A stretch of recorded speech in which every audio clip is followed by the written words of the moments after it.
reopening. There's still stress mounting for parents in the pandemic. We've talked a lot about our children and their stress and their anxiety, but we haven't really discussed the stressors for parents. So today I'm joined by parenting expert and author of How to Have a Kid and a Life, a Survival Guide, Ericka Souter. So thank you for joining me.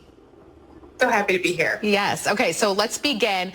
Ericka, I actually have to be honest with you. When I saw the email come down that we were going to have you on, I laughed out loud to myself.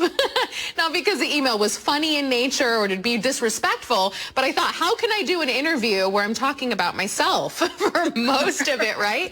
I know I have, parents, friends who are parents as well, and we are just met with some of the most difficult parenting dilemmas that I don't think any generation, living generation anyway, has really had to deal with. So you actually have a mommy burnout test, but dads can take it as well. Can you walk us through that?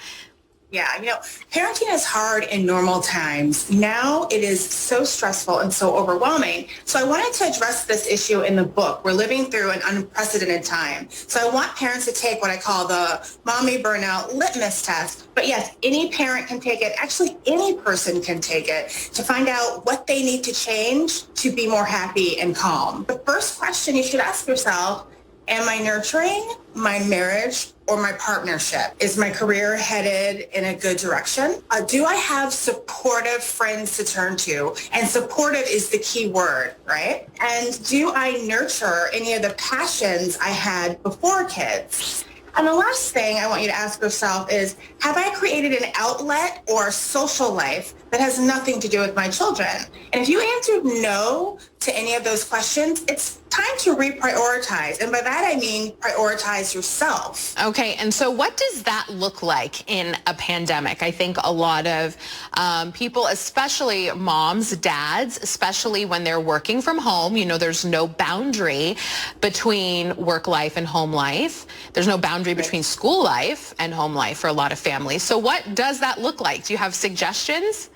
Oh, absolutely. The first thing you have to remember is that if you are depleted, burned out, and stressed, your kids feel that and know that. And it's likely that you're not being the parent or partner you really want to be. So it's time to kind of focus on your needs, put yourself back on top of your to-do list. So in a pandemic or in the way where the world is right now, what does that look like? It is finding things that you love to do and doing them with consistency. That doesn't mean taking like a 5-day fishing trip. We can't do that right now. But it does mean setting aside 20 minutes, 30 minutes a day to do something you love. I talked to moms who got back into yoga, running, having a power walk with a neighbor, talking on the phone with their girlfriends, either in a group chat or on a Zoom call for 20 minutes every night. It's something that you can look forward to help you decompress, to focus on something other than the stresses that we're all experiencing right now. Mm-hmm. And let's go back to the first one that was about nurturing a relationship. I know for a lot of families, there have been adjustments during the pandemic from what that family dynamic looks like, right? We've been seeing divorces, unfortunately, that sort of thing. So what do you suggest to moms that are maybe single or newly single, dads who are single, newly single, who are navigating this new sort of relationship with their children because things have changed during the pandemic? Right.